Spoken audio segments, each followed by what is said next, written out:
આજે 3 જૂન વિશ્વ સાયકલ દિવસ પૂરા વિશ્વમાં આજે સાયકલ દિવસ મનાવવામાં આવે છે। ત્યારે સયાજીબાગ ખાતે આવેલ સાયકલ સ્ટેન્ડમાં સાયકલો ધૂળખાતી હાલતમાં જોવા મળી છે। સાયકલની ચેનો ઉતરી ગયેલી હાલતમાં છે। સાયકલોને ચેનથી બાંધી રાખી છે। નાગરિકોના વેરાના રૂપિયાનું પાણી થઈ રહ્યું છે। ત્યારે આ મોટા ઉપાડે મહાનગરપાલિકા દ્વારા જનતાના સ્વાસ્થ્યની સુખાકારી માટે સાયકલો મૂકવામાં આવી, પરંતુ આ સાયકલોમાં કોઈ પણ જાતના ઠેકાણા નથી કે કોઈ ચલાવી શકે તેવી સ્થિતિમાં નથી। તો જનતા કેવી રીતે વિશ્વ સાયકલ દિવસ મનાવે? આજે મહાનગરપાલિકાના મેયર, ચેરમેન અને ડેપ્યુટી મેયર અને મ્યુનિસિપલ કમિશનર દ્વારા સાયકલ ચલાવી વિશ્વ સાયકલ દિવસ મનાવવો જોઈતો, પરંતુ સત્તાના નશામાં ચકનાચૂર થઈ ગયેલા સત્તાધીશો અને અધિકારીઓ વિશ્વ સાયકલ દિવસને ભૂલી ગયા છે। વડોદરા શહેરના પૂર્વ વિસ્તારમાં 2 કરોડની આસપાસના ખર્ચે પૂર્વ વિસ્તારમાં પૂર્વ સ્થાયી સમિતિના ચેરમેન દ્વારા સાયકલ ટ્રેક બનાવવામાં આવ્યો હતો। તે દરમિયાન પૂર્વ સ્થાયી સમિતિના અધ્યક્ષની સાયકલ ચાલી હતી, પરંતુ હવે કોઈ સાયકલ ચલાવનાર ત્યાં દેખાતા નથી અને સાયકલ ટ્રેકમાં પણ મસ્ત મોટો ભ્રષ્ટાચાર થયો હોય તેવું દેખાઈ રહ્યું છે। સાયકલ ચલાવવાથી સ્વાસ્થ્ય સારું છે અને સાયકલ ચલાવવાના ઘણા ફાયદા પણ છે અને આર્થિક રીતે પણ ફાયદા થાય છે, અન્યથા હોય છે અને પર્યાવરણને પણ ફાયદો થતા હોય છે। સામાજિક કાર્યકર અતુલ ગામેચી દ્વારા આજે વિશ્વ સાયકલ દિવસ નિમિત્તે સયાજીબાગ ખાતે સાયકલોને સ્ટેન્ડ જોઈને ખૂબ દુઃખ થયું અને પાલિકામાં બેઠેલા અધિકારીઓ અને સત્તાધીશોને આડે હાથ લીધા હતા અને આગામી દિવસોમાં નાગરિકોને સાયકલો ચલાવે તેની જાહેરાતો પણ કરવામાં આવે તેવી માંગ કરી હતી।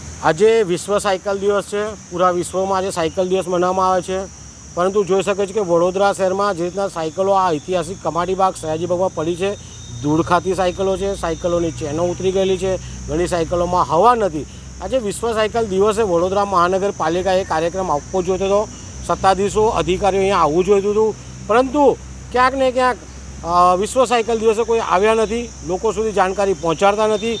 જ્યારે વિશ્વ સાયકલ દિવસ છે ત્યારે આજે આની ઉજવણી કરી હોત તો તમામ જનતા સુધી એક મેસેજ હતો, અહીંયા સાયકલો પડી છે, લોકો ચલાવતા નથી, તો એની પણ જાણકારી લોકો સુધી આપીને લોકો સાયકલ ચલાવતા હોત। પરંતુ આ જાડી ચામડીના સત્તાધીશો, જાડી ચામડીના અધિકારીઓ વિશ્વ સાયકલ દિવસ છે કે નહીં એમને ખબર છે કે નહીં ખબર નહીં। સાથે સાયકલ ચલાવવા માટે એક સાયકલ ટ્રેક પણ બનાવવામાં આવે છે, 2 કરોડ રૂપિયાના ખર્ચે। તો આ સાયકલ ટ્રેક પર સાયકલ ખાલી જે તે સમયના ચેરમેનની જ ચાલી, એના પછી કોઈ સાયકલો ચાલતી નથી। એટલે વડોદરા મહાનગરપાલિકા ફક્ત ભ્રષ્ટાચાર આચરવો, ભ્રષ્ટાચાર નામે રૂપિયા ભેગા કરવા, પરંતુ આવા જનતા ઉપયોગી જે કાર્યક્રમો હોય છે કાર્યક્રમો કરતા નથી। આજે વિશ્વ સાયકલ દિવસે સાયકલ દિવસ હોવાથી ચલાવવી જોઈએ, પરંતુ વડોદરા શહેરના જે સત્તાધીશો અને અધિકારીઓ છે સાયકલ ચલાવી નથી, લોકો સુધી જાણકારી મોકલી નથી। એટલે વડોદરા શહેરના નાગરિક જે વેરો ભરે છે, વેરાનું વળતર પણ નથી મળતું, સાયકલ અહીંયા ચલાવવા પણ નથી મળતી। તો વડોદરા મહાનગરપાલિકાના સત્તાધીશો અને અધિકારીઓ આ સાયકલો લોકો ચલાવે તેવા પ્રયાસ કરે તેવી અમારી માંગ છે। અતુલભાઈ, દબાણ શાખાના અધિકારી મંગેશ જયસ્વાલ જો આ સાયકલનો ઉપયોગ કરીને પોતાનું સ્વાસ્થ્ય રાખતા હોય તો આમ નાગરિકને કેમ આ લોકો જે રીતે સાયકલ ચલાવવાથી સ્વાસ્થ્ય સુધરે છે, આર્થિક રીતે પેટ્રોલ ડીઝલમાં આપણે વાપરતા નથી તો બચત પણ થાય છે, ઘણા બધા ફાયદા છે। અને મંગેશ જયસ્વાલ સાહેબ જો સાયકલ અહીંયા ચલાવતા હોય તો એમને જોઈને તમામ અધિકારીઓ, તમામ કર્મચારીઓ સાથે સત્તામાં બેઠેલા સત્તાધીશોએ પણ આ સાયકલનો ઉપયોગ કરવો જોઈએ, પરંતુ ક્યાંક ને ક્યાંક ફાઇલો પર સહીઓ કરવી, ભ્રષ્ટાચારમાં આળોટવું આ એક નિયમ બની ગયો છે।